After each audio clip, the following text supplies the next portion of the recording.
Ano ang sign na nasa Pilipinas ka? Itong mga babae, ang hilig-hilig magpakain. Na ayaw na tumayo yung sayo. Bigyan mo kasi ng second chance. Bahalag dili gwapa. Ang importante. Hayop ka? Kaya pala ang sakit ng bulbul ko, hinihila mo? Itong mga babae, ang hilig-hilig magpakain. Tapos pag nasarapan, iipitin ka.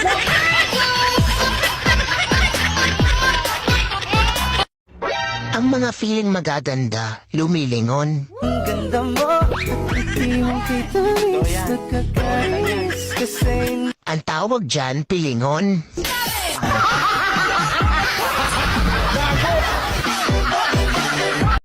Darling, binangungot ako kagabi.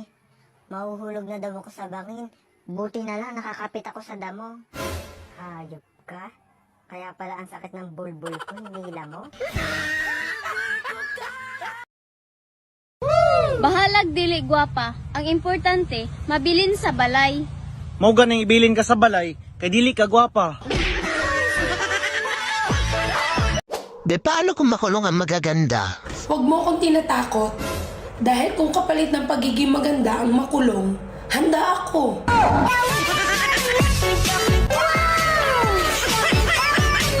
Kung sino pa walang kachat, siya pa yung masipag mag-online. Tulad nitong nanonood, pangiti-ngiti pa.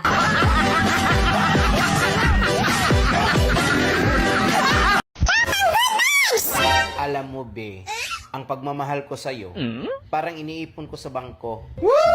Oo, talaga ba, B? Lalo ba nadagdagdagan? Paubos na.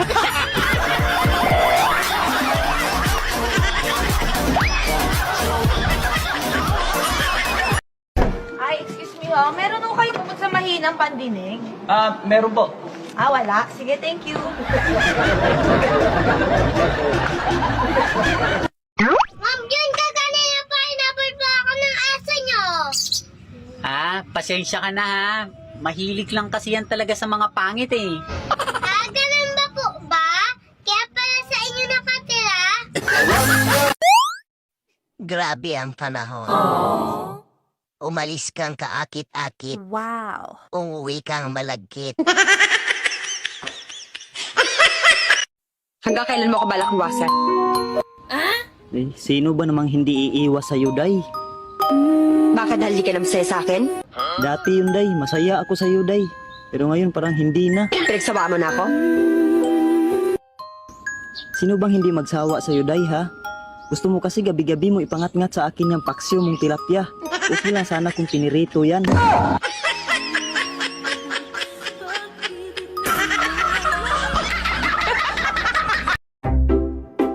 Jack. Hindi ako nakakatulog kagabi ah. Naiisip ko kasi yung utang natin kay kumpare, kung paano natin mabayaran. Madali lang yan. Tawagan mo si kumpare, sabihin mo, hindi ka makakabayad ng utang. Para siya naman ang hindi makatulog.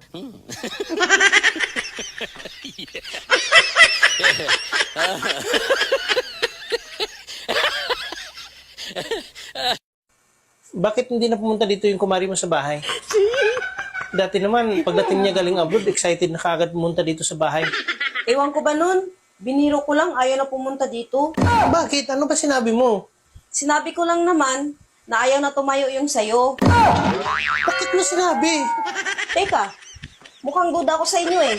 Kumari natin yun, pagdudahan mo, ano ka ba? Puntahan mo, bawiin mo yung sinabi mo. Ano ba sabihin ko? Sabihin mo na malakas pa tumayo.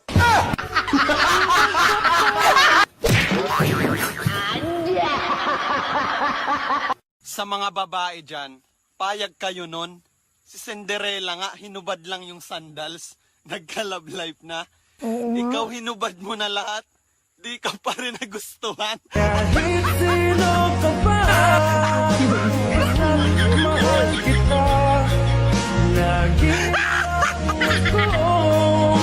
sumusunod sa'yo. Mahal, joke lang to ah. Joke lang. Ano gagawin mo? Kung nalaman mo, may ibang babae ako. Huwag mong gagawin yan. Mahal kita, pero mas mahal ang kabaong.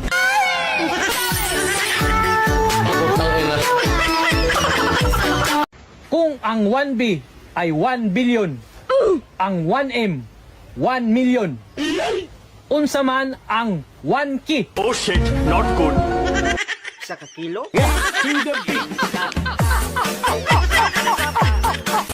Alam mo babe, kanina nung nag-gym ako, ang dami kong nakasabay na babaeng sexy at maganda.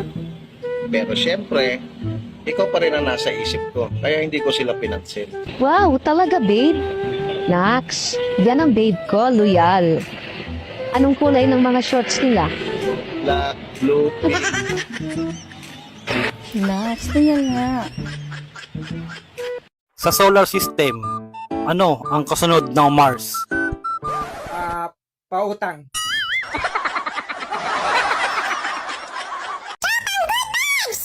Hindi na okay ang sobrang ganda ngayon.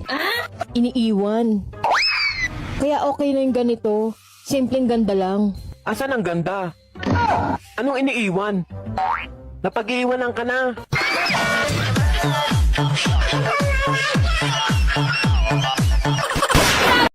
Bungangera ka kasi.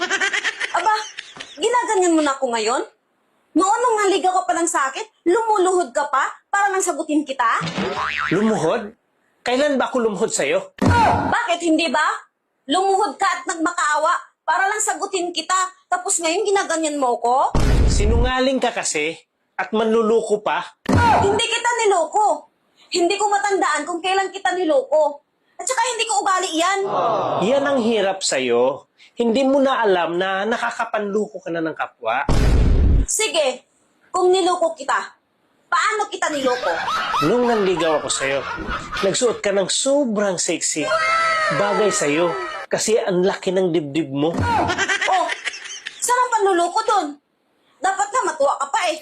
Kagabi ko lang nalaman yung panluloko mo sa akin. Kagabi mo lang nalaman ang panluloko ko? Paano kita niloko? Kasi kagabi, pagtanggal ko ng bra mo, nawala yung buhok ng dibdib mo. Siyempre nagtaka ko kung saan. Pagsilip ko, 2 kulugo na lang yung nakikita ko. Manluloko ka.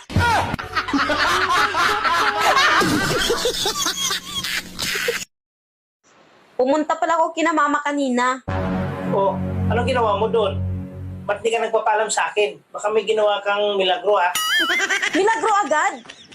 Pinagalitan pala ako ni mama kanina. Bakit daw hindi mo pa ako pinakasalan? Di ba nga, pinag-usapan na natin yan na mag-ipon muna tayo ng pera bago tayo magpakasal.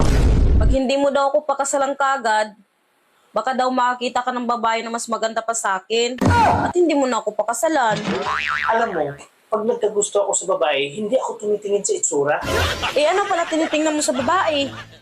Yung baba. Siyempre, baka kasi hindi maumbok eh. Gusto mo nang maumbok, eh hindi naman bagay sa'yo. Eh, paano mo nasabing hindi bagay? Eh, yun nga yung swak sa panlasa ko. Paano ba bagay sa maumbok kung maliit, malambot at supot? Maling tao pala yun. Paano masabi? Hinalingan ko pa naman. Gago!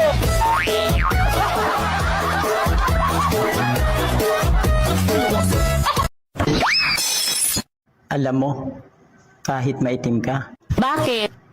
ang daming napupul sa'yo. Salamat. Para kang kanal.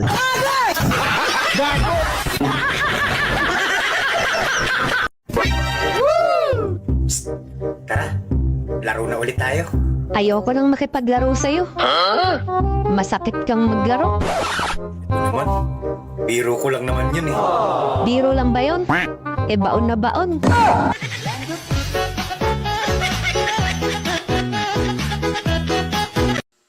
Hoy!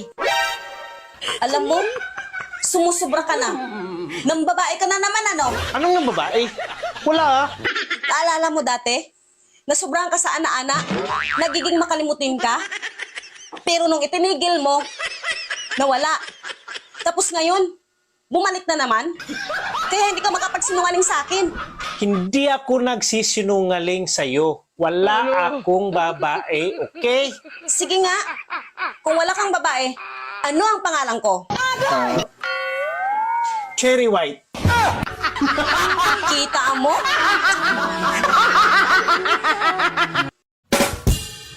Kapag ako naging asawa mo, hindi kita papaulamin ng asin. Hanggat may asukal.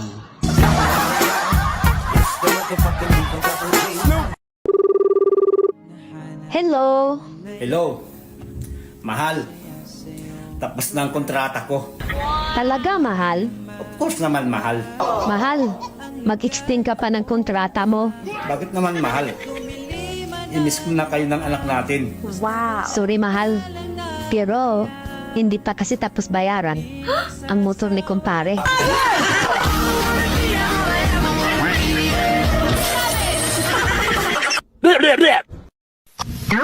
Mahal, narinig ko yung mga chismosa nating kapitbahay kayo na dyan sa tabi. Sabi ba naman, ang pangit ko daw? Alam mo kasi mahal, ang kagandahan ng isang babae ay hindi nakikita sa panlabas. Kaya kung ako sa'yo, huwag ka na lang lalabas. Napakahayop mo talaga.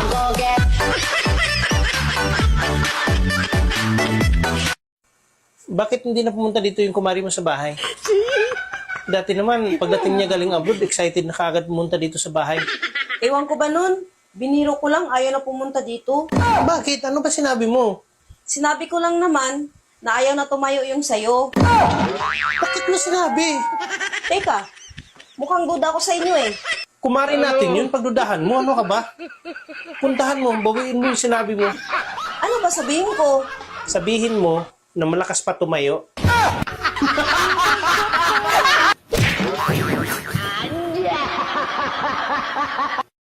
Umamin ka. May babae ka, ano? Dito na nga lang ako sa bahay, pagdududahan mo pa. Nakakapagduda eh. Kasi ang schedule natin, Monday, Wednesday, and Friday. Pero ngayon, kahit ni isa, wala na. Sino ba gaganahan yan? Narinig tayo ng mga kapitbahay natin. Kasi pag binibilisan ko, sobrang ingay mo.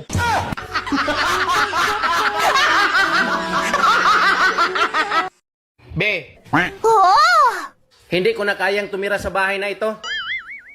Lagi mo na lang akong ginaluko, pinapahirapan. Ano bang pinagsasabi mo dyan? Hindi na kita maintindihan. Hindi mo ako maintindihan? Talagang hindi mo ako maintindihan. Isipin mo ha, kung maintindihan mo ako. Damit mo, ako naglaba.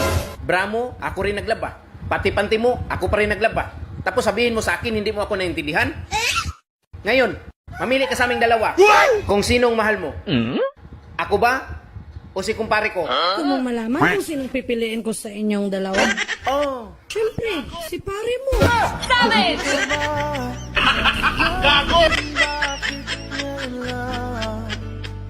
May kinakaya mo ba ako? Kinakahiya? Iniiwasan kita. Bakit mo ko iniiwasan?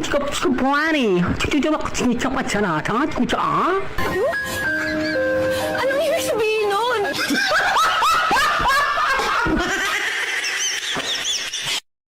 Bigyan mo kasi ng second chance. Malay mo, saktan ka ulit.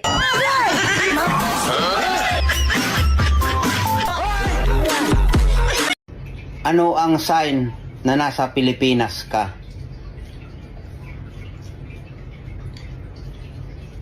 Tag-2 ang ihi. Tag-5 ang tae.